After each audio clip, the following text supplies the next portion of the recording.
Hey Camp, it's Coach Ash. I just wanted to jump in here and chat a little bit about the difference between tethers. So we've gone over how to make tethers, if we need to make a tether, and Coach Gino has gone over some of the basics of running with a tether.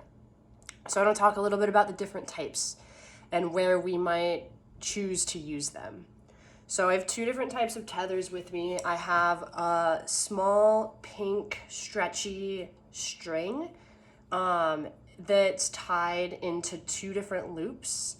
And when it's stretched out, it's about a foot, maybe a little bit more.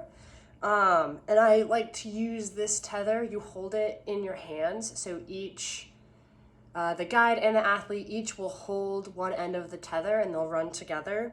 I like this tether at the start of races when it's really crowded. And I also use this tether when I'm doing speed work on the track.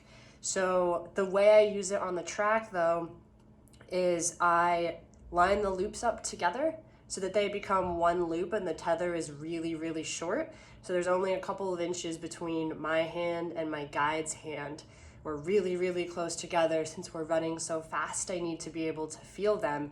And you might find that that's more comfortable for you because you get a lot more feedback in the tether because you feel every little movement since you're so close to your guide. There are some instances though, and some people who might have more vision or be more confident runners where they don't want to be super close to their guide, and they may use a longer version of the tether, like I talked about in the beginning, where they each hold one end of it and they're stretched out a little bit about a foot apart. The other alternative, and I have it with me, is what we call a waist tether. So you can make these in a variety of ways. My waist tether is yellow bungee cord. It's connected via two carabiner clips to race belts. And each person, the athlete and the guide, are gonna wear the belt around their waist and they're gonna be hands-free. So they're not gonna hold on to the tether. And this just kind of enables you to have free movement of your arms because you don't have to worry about trying to align your swings. But also it's really nice in longer races. So when I'm doing triathlon, I like to use this kind of tether.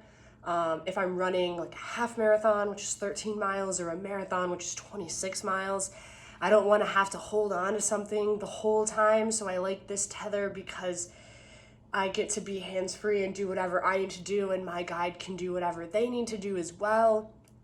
There are certain instances where we can't use a waist tether. So if we're competing in track, we have to use a handheld tether.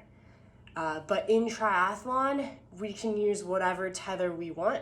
There are just rules on how long it can be and if it can be stretchy or not.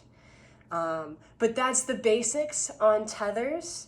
Everybody has a preference. There is no wrong answer when it comes to using a tether. Your preferred length or how you tether, it's totally up to you and what you're most comfortable with, but I definitely encourage you to try out some different ways because like me, you might find that there are certain times when you want to hold a tether and there are certain times when you want one on your waist so you can be hands-free. Either way, have fun running.